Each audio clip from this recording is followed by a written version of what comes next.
Film ini berisi potongan-potongan video yang aku kumpulkan selama 10 tahun, sejak 2008 hingga 2019.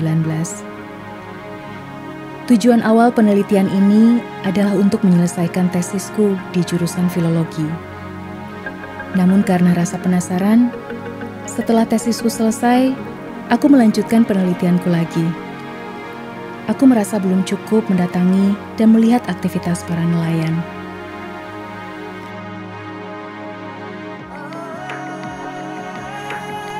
Aku seperti sedang melakukan perjalanan dari sungai ke sungai dan muara-muara yang ada di sepanjang pesisir Pantura, khususnya bagian wilayah Cirebon dan Indramayu.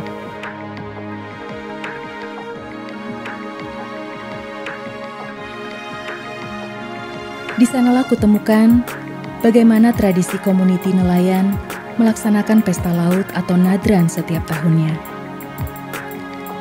Selama pesta laut, nelayan libur melaut 1-3 hari penuh.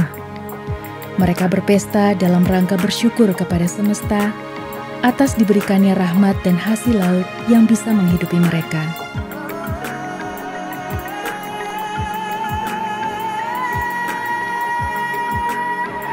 Komuniti nelayan di tiap blok pesisir tidak sama persis jadwal pelaksanaan pesta lautnya. Semua dilakukan berdasarkan kesepakatan. Di dalam pesta laut itu sendiri ada sebuah ritual yang harus mereka lakukan demi menjaga keselamatan para nelayan ketika sedang melaut. Ritual yang berhubungan dengan air, sebuah kepercayaan komuniti yang masih mengakar dan menjadi sebuah kisah mitos.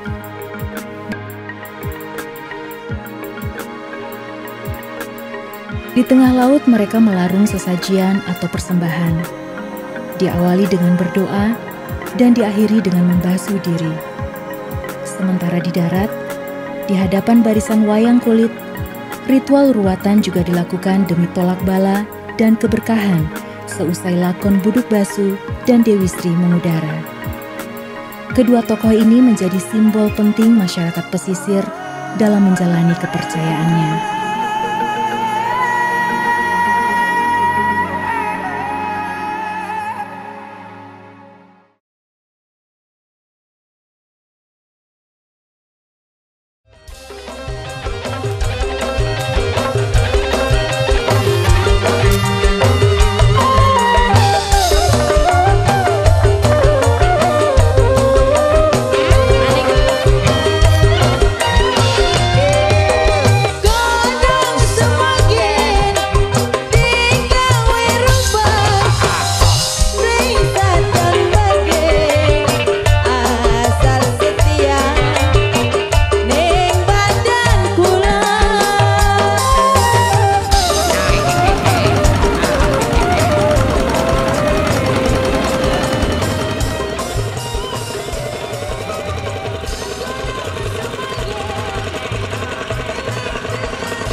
Nama saya Bapak Dalangkan Budi dari Desa Selangit, Kecamatan Kelangenan, Kabupaten Cirebon.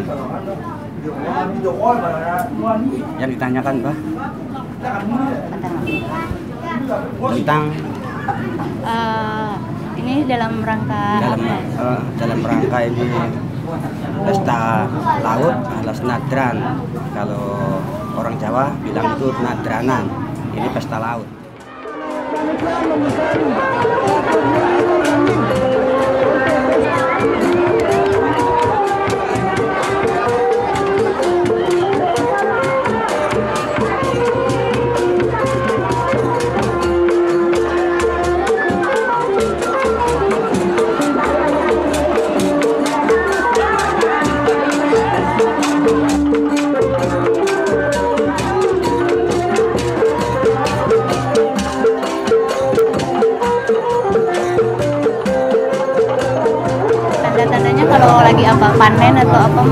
Tanda-tandanya setelah panen, terus ini panen laut, ya, petani di mana petani itu merasa bersyukur kepada Allah Subhanahu wa Ta'ala yang melimpahkan rezekinya kepada petani semua.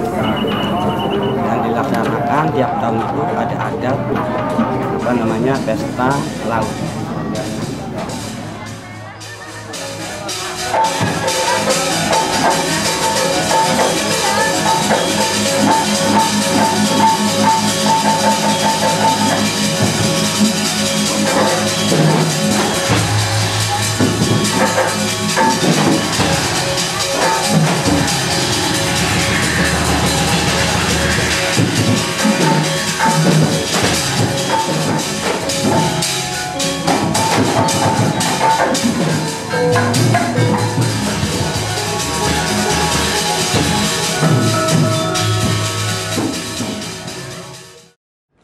Acaranya ngapain aja Pak? Pesta laut? Pesta laut? Iya. Ada kamera, wayang, kapal-kapalan, pesta turnamen, turnamen bola, terus tarling duniawati. Pak, tahun ini kira-kira patungannya boleh tahu nggak? Satu perahu 1 juta. Satu perahu 1 juta. Ya kalau misalnya ada sponsor kayak misalnya sekarang ini Bismillah kan rokok, yang kemarin itu Jinggo ya, yang kemarin itu Jinggo ya, itu dapatnya dari sponsor aja. Dapat berapa Pak? Dapat Ya. duit banyak Pak? Ya kalau maksimal semuanya seluruh ujung utara sampai selatan itu 80 juta. Wah, berarti pakai apa aja itu? Ya buat sandiwara. Sandiwara tuh berapa sih Pak? Sandiwara paling 25. 25. Nah, buat wayang Wayang berapa? 15. Wayang kulit. Wayang kulit ya?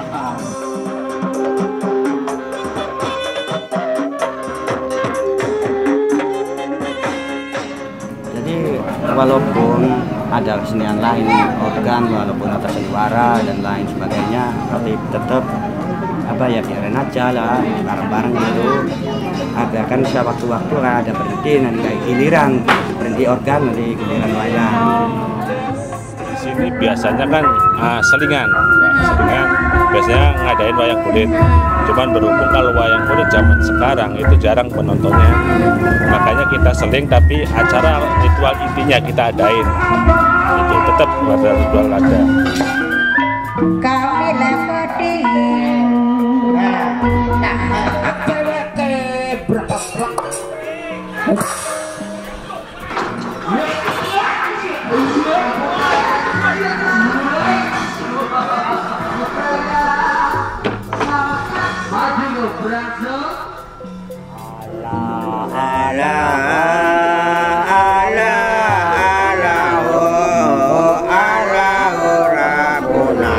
Ini sudah dari dulunya, Pak. Dari dulunya satu paket.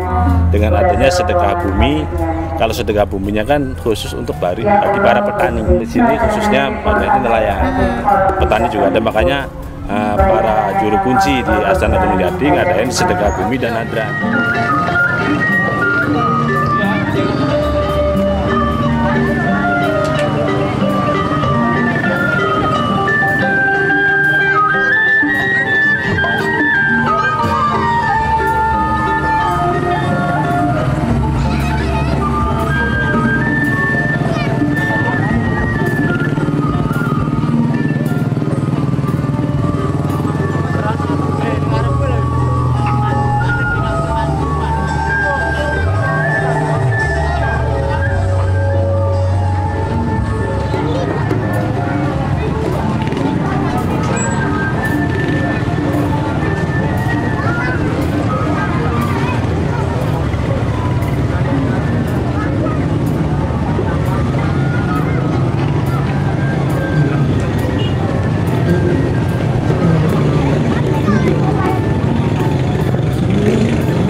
dari sini juga nih.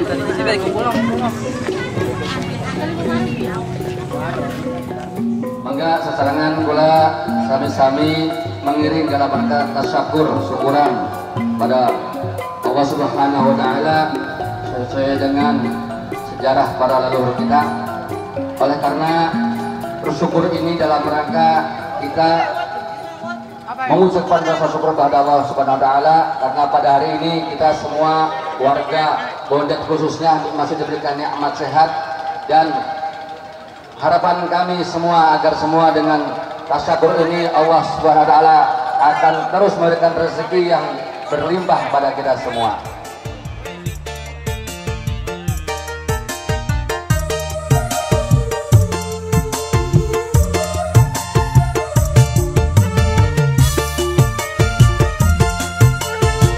Sing duwe lagu pesisir Balongan.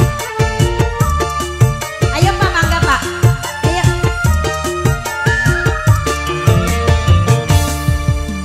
Sore midang dewek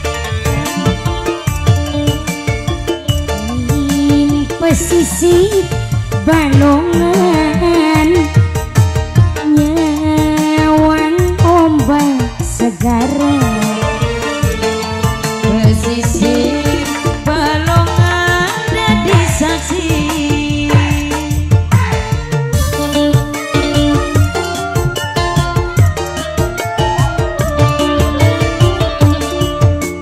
sore midang dewek ning pesisir Balongan, nyawang ombak segara. Pesisir Balongan jadi saksi. Kita bener-bener judulnya pesisir Balongan ya.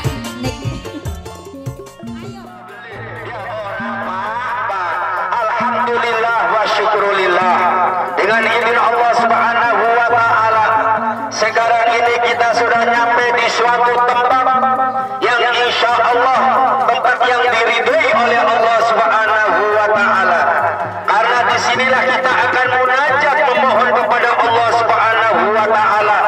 Mudah-mudahan masyarakat Ambulu, khususnya nelayan Ambulu Kulon dan umumnya semua yang mengikuti prosesi tasyakur pesta lain ini kabeh diberi panjang umurnya, amin.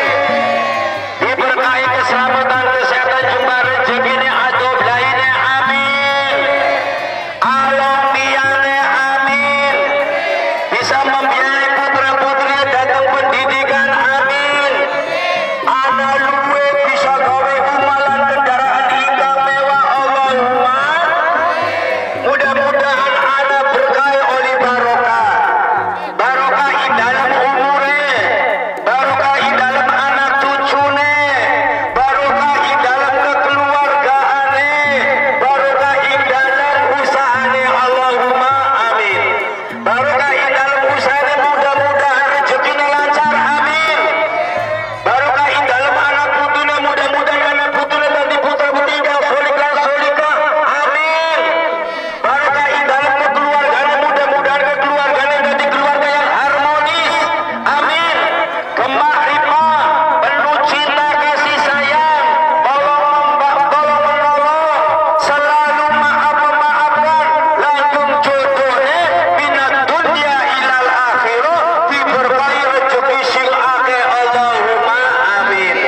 Berkah di dalam umure, mudah-mudahan sisa umur kita digunakan untuk ibadah kepada Allah Subhanahu wa taala, amin. Menjalankan perintah-perintah Allah dan menjauhi larangan-larangan Gusti Allah.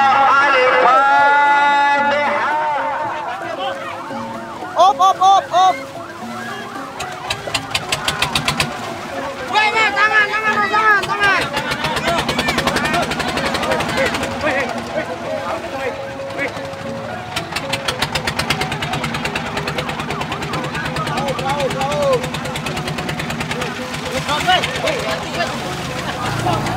Kemungkinan karena adat sudah tidak bisa hilang. Jadi apa maunya, apa kemampuannya, apa prinsip masyarakatnya. Kan buang perahu, ada kepala kerbau, ada apa, ada itu. Tergantung masyarakatnya dengan secara pikiran kompak gitu. Harus diciptakan begini. Maunya menyumbang apa? Nah iya, asal seide artinya kan rukun gitu. Dikawal, ya itu adat sudah ada. Kalau sudah di tengah, lepaskan. Minangka penghormatan atau umpan-umpan gitu. Sekedar umpan-umpan orang lautan. Menurut mitos nelayan di sini sih katanya buat ini buat jadi rajanya ikan jadinya. Raja ikan. Iya. Oh, beduk batu. Iya.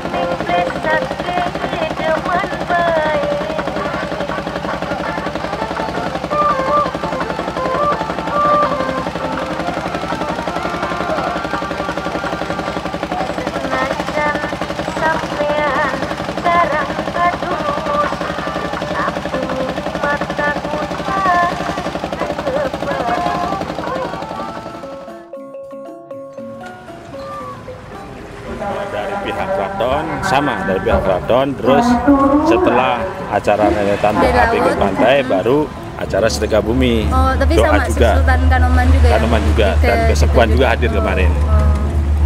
Itu di situ didoain, ada sesajinan. Ada ya ancakan atau bancakan itu. Ya? Maka bersama dan kemarin sih ngundang para pengurus kecamatan. Utamanya kan doa tolak bala. Ya. Pakai doa tolak bala, doa keselamatan. Tolak bala. Oh, doa tolak bala. Itu aja. Itu aja. Ya Pak. Pesta ya di Sukabumi, pesta laut kan jadi alhamdulillah aman gitu. Orang aman, lancar. Ya, Pak. Itu acara yang terakhir.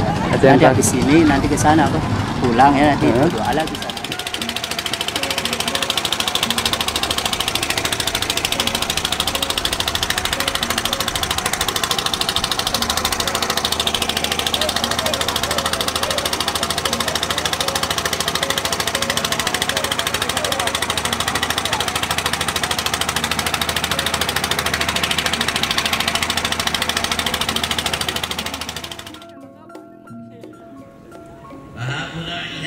Sodakoh ya Allah, paringan selamat para ahli nelayan khususnya desa Ambulu ya Allah, paringan selamat saking pancabaya dunia pancabaya akhirat bibarokati wong tua ya Allah, barokai para wong tua ini sang pun ini ya Allah, paringan kata milik rezekine ingkang manfaat ingkang kata kangge sangu ibadah kangge ziarah datang Mekah Madinah ya Allah. Mangga Allahumma sholli wa sallim ala sayyidina Muhammad.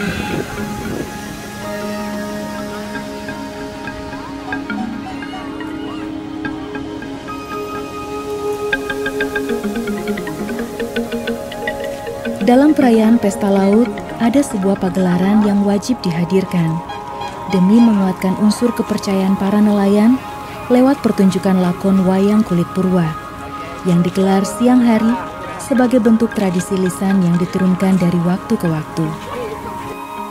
Dalam penelitianku sendiri sebagai mahasiswa filologi pada saat itu, ketika aku harus mencari catatan atau dokumentasi tulis lama mengenai tradisi ini, aku menemukan catatan dalam bentuk naskah kuna yang ditulis pada abad ke-18, ke-19, dan ke-20.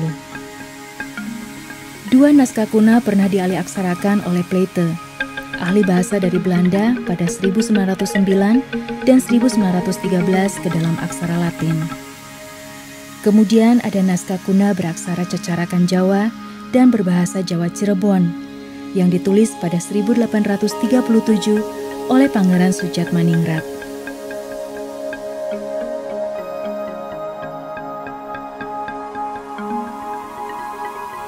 Isi naskah kuna menceritakan bagaimana tokoh Buduk Basu dan Dewi Sri bisa dipertemukan, namun berakhir kegagalan dalam perjodohannya, hingga kemudian keduanya bunuh diri, dan setelah dikuburkan, dari tubuhnya muncul tumbuhan dan hewan pangan.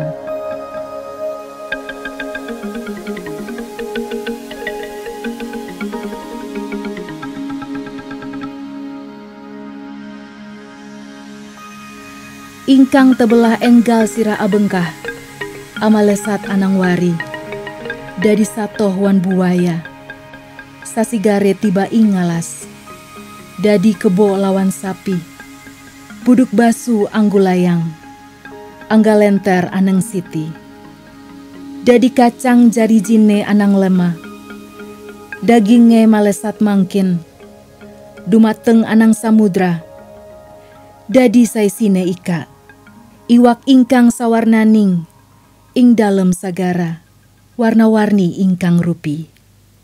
Satu gele tiba ing daratan, dadi sato alas warni, jriji kiwah dadi kungkang, lan sato lembing arupa.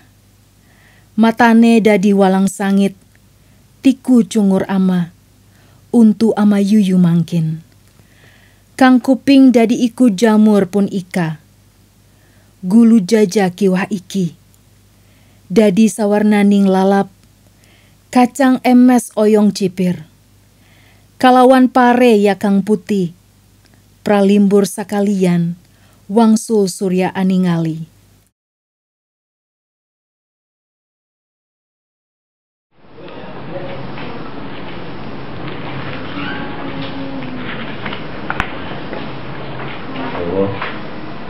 Wow, langsung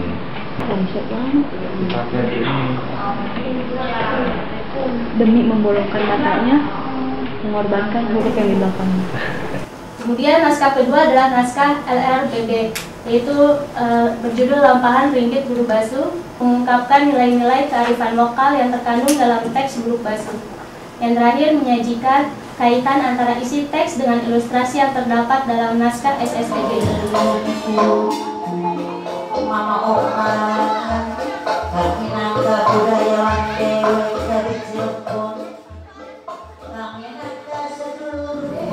Setiap ada pesta laut atau di pesta desa ada desa itu ada siang ada malam, dan siangnya khusus ceritanya khusus untuk Buduk Basu.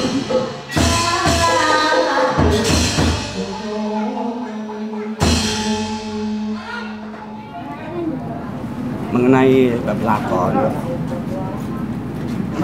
Raden Buduk Basu dan Dewi Sri, itu lakonnya Buduk Basu dan Dewi Sri. Lampahan atau cerita Raden Buduk Basu dan Dewi Sri ini diawali yang Ratu Jawa Batara Buru alias Kolipai Dewa, pimpinan dewa itu mengutus atau memerintah adiknya yang bernama Dewi Raden Antasari. Cerita pendidikan. Jadi Sunan Kalijaga itu menceritakan Buduk Basu itu mendidik anak-anak muda supaya jangan melawan sama orang tua. Sampuni Jepang pawastriwan babar asal antigan utami muda ingkang dipun anggami dening Hyang Antaboga. Jepang uang pawastri sampun dipulasakan yang disunan banyu geni kang ping 3 yang kados pengawani kang sampun ageng pawastri kang sampun ageng lantas putri wal pawastri asal Sekalijan.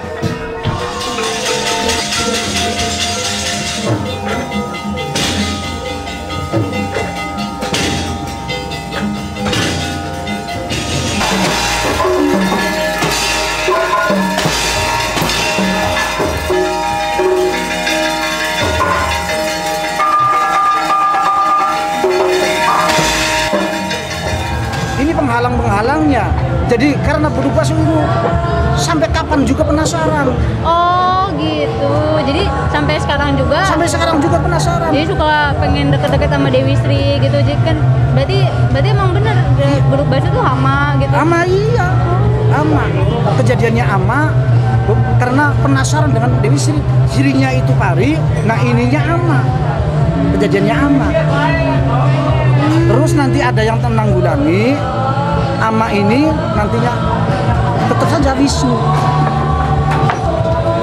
Karena Wisnu dewa kebenaran. Nah, Buduk Basu sama juga dengan Betara Kala, dewa kesalahan.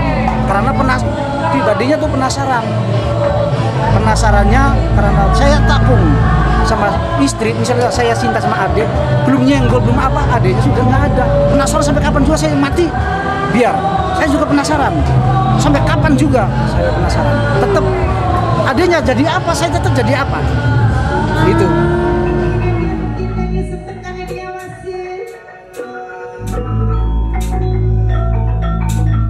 Karena dia apa ya?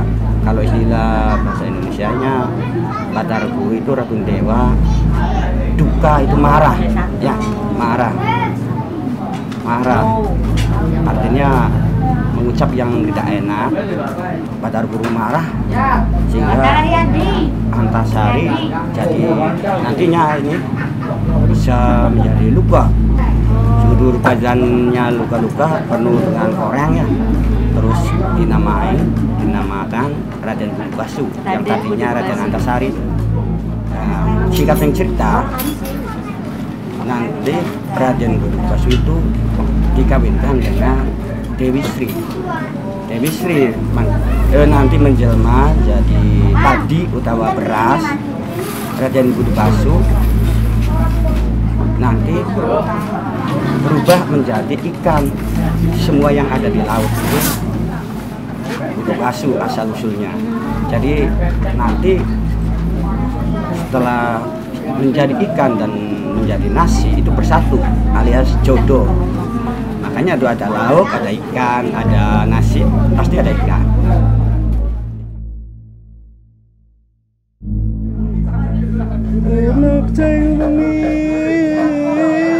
Tegurayu turnu kuting lara aduh ing bilai kabeh jenis setan datan turun peneluan tanah kang bani sukri panggaya lagunane wong lupuh keni pemain tirta maling ado tanah kang wani guna tutupan sirna saking kamapan samya balik saking kamapan samya meruda wala sasing pandulune saking beraja luput kadi kapuk di pangeriki seliring wisatawan satu galak tutup kayu agung lemah sangar suping landak punane wong lemah miring tapi bukane marah.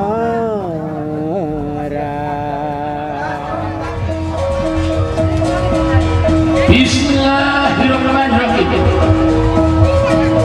Insun atur baki dahar ning setan-setun yang majadah di Kuda Cirebon karena anak ning sebaretan yaitu desa Cantol dan desa Kasunian.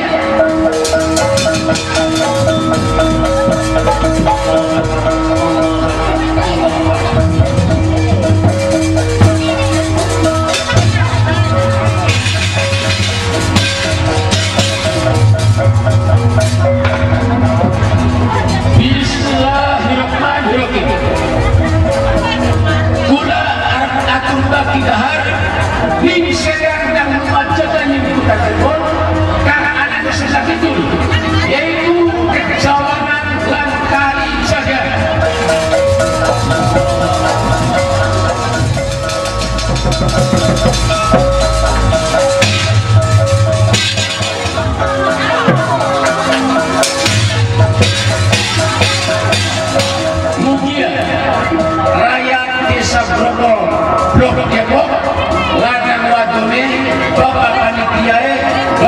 gue seperangkatnya pada selamat melihat jati teman mulia.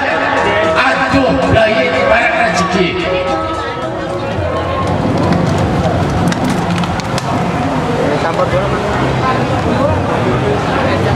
Beduk basuh kan lah, beduk basuh tampak untuk mengusir penyakit dan untuk mendatangkan keberkahan.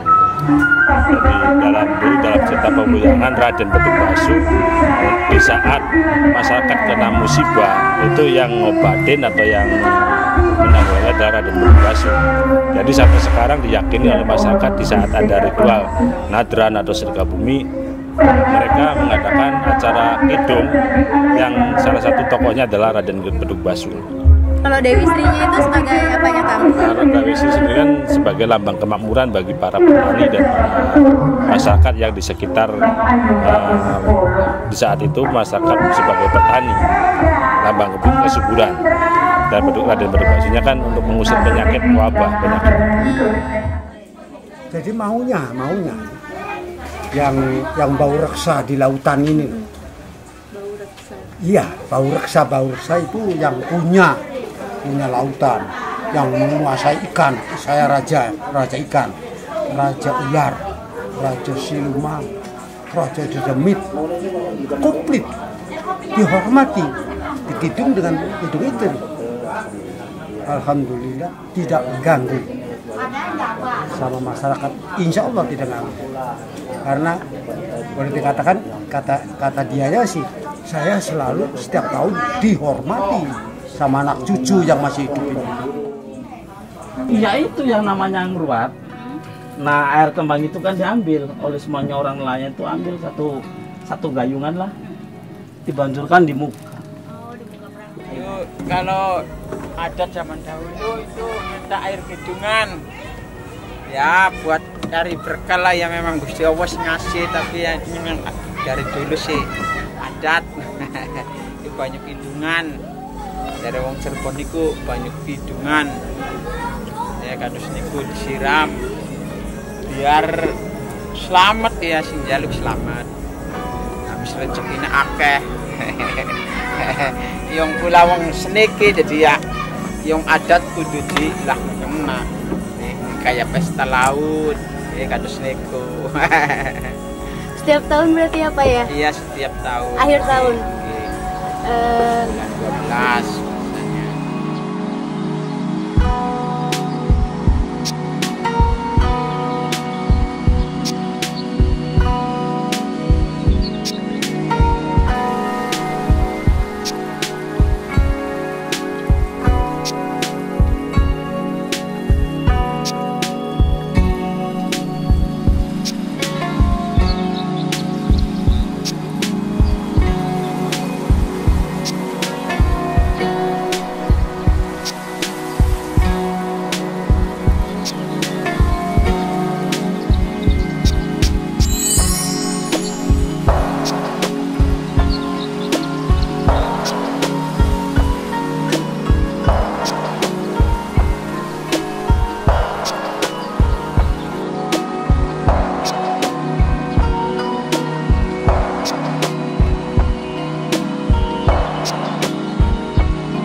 perahu baru mungkin ada tradisi selamatan.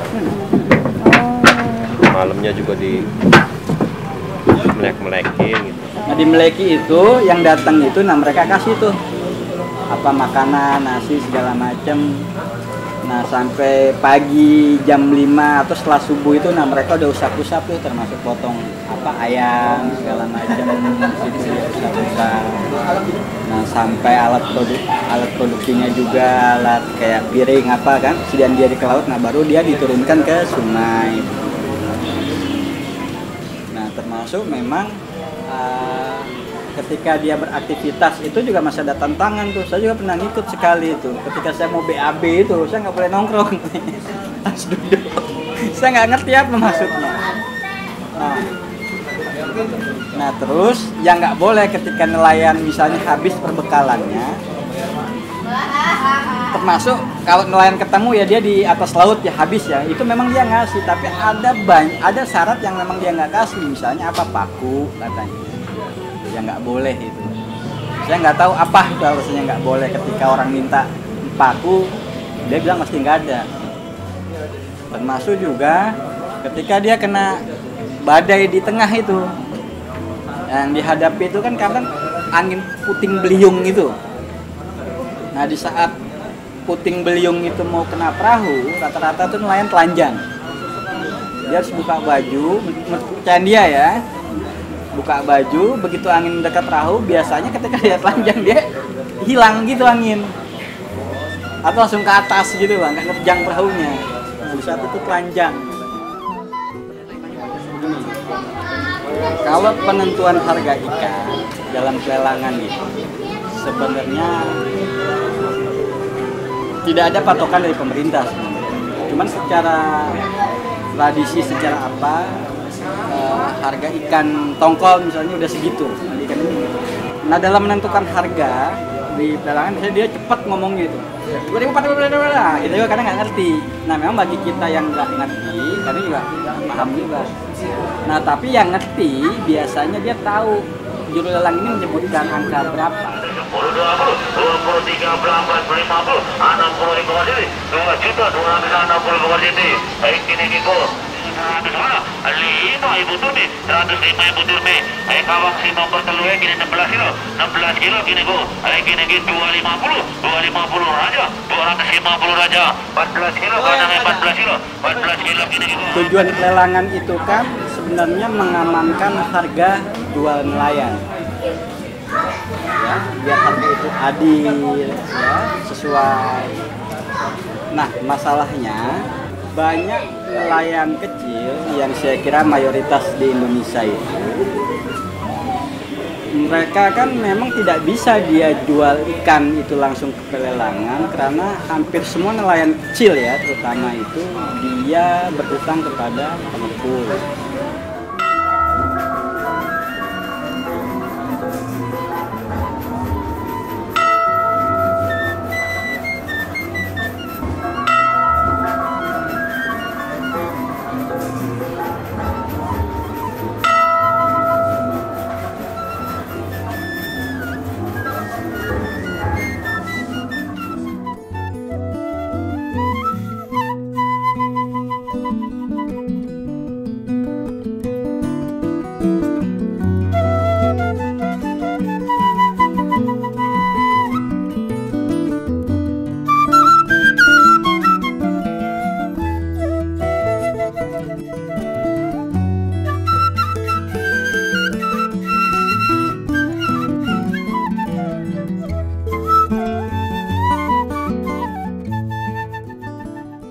Sebetulnya yang paling bagus itu di bibir pantai itu langsung harus ada mangrove.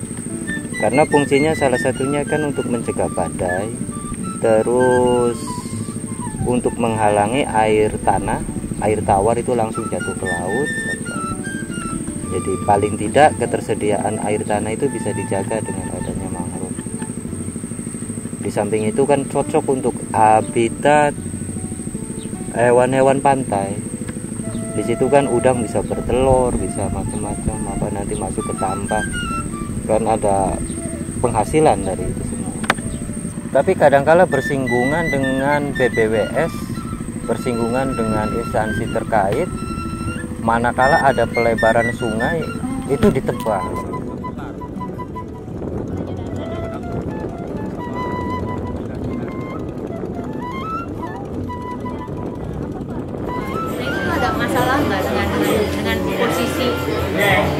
mungkin nelayan dan berlabuhnya nelayan itu? Ya pasti ya, pasti ada konsekuensi yang memang daripada pembangunan itu. Ya pembangunan itu ada konsekuensinya. Saya juga dulu punya cerita dengan PLTU Mundu dulu segala macam.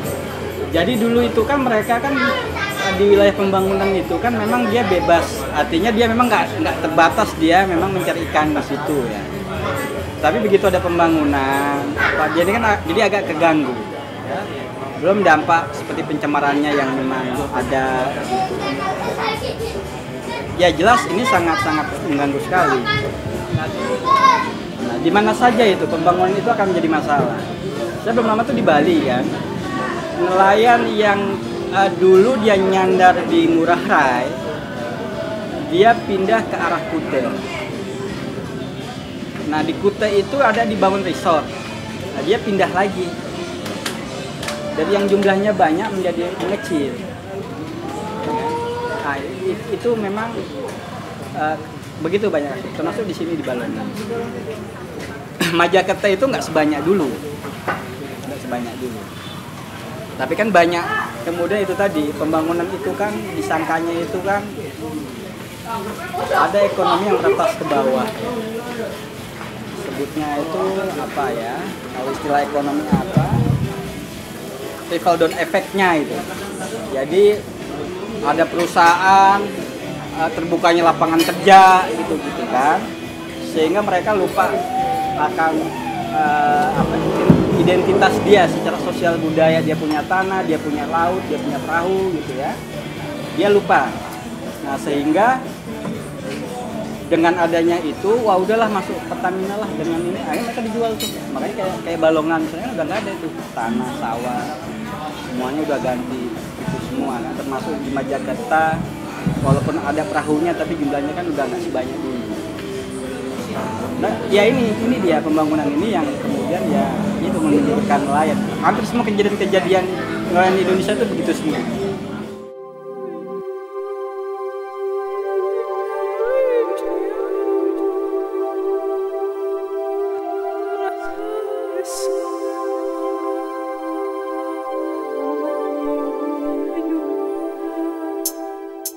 Jadi banyak di antara mereka itu melihat mangrove dari segi penggunaannya sebatas untuk kayu bakar.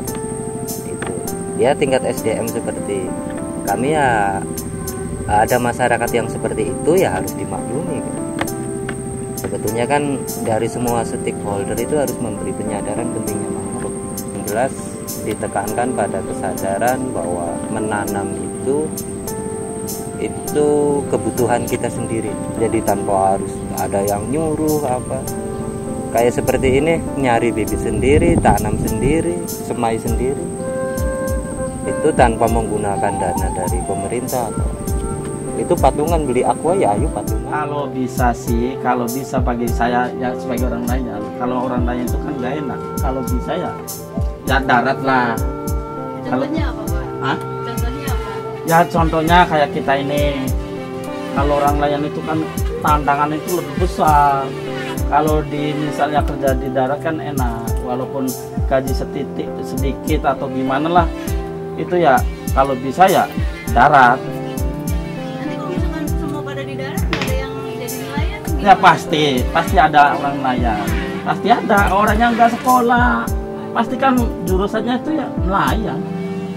Kalau anak yang sekolah sekarang kan misalnya lulusan SMA atau kuliah S1 itu kan carinya kan pasti kerja. Itu kebodohan orang lain itu ya itu. Ya karena orang tuanya tidak mendukung. Kalau anak sekolah itu nggak didukung.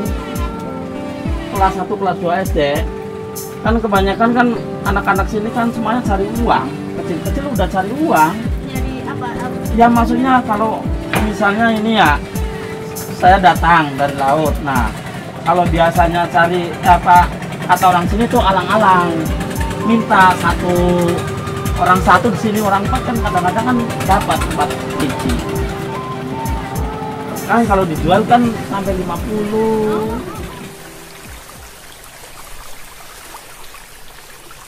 Laut itu bunda ya. harus dijaga dan dirawat. Jadi orang tua kita itu sudah sangat cukup menjaga dan merawat laut itu. Tinggal bagaimana ini harus diikuti oleh anak-anaknya dan juga cucu-cucunya. Kita tentu akan malu ketika kita anak nelayan, tapi kita tidak bangga menjadi seorang anak nelayan. Sejarah sudah membuktikan bahwa kita ini adalah negara maritim terbesar sedunia. Kita menjadi nelayan atau bangga menjadi anak nelayan atau kita melakukan aktivitas sebagai nelayan bukan semata-mata kita mencari hidup, tapi ini adalah way of life, ini adalah jalan kita, jalan kebudayaan kita yang harus kita pertahankan hingga anak cucu kita.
Melaporkan pada malam hari ini di Desa Eretan Kulon, Kecamatan Kanahaur, ada kebakaran perahu nelayan di Desa Eretan Kulon.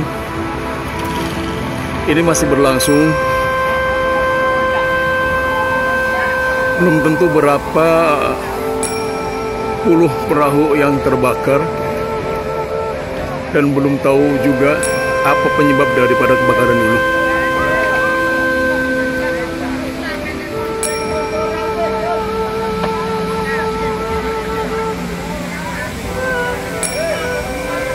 Sementara tim dari pemadam kebakaran belum datang.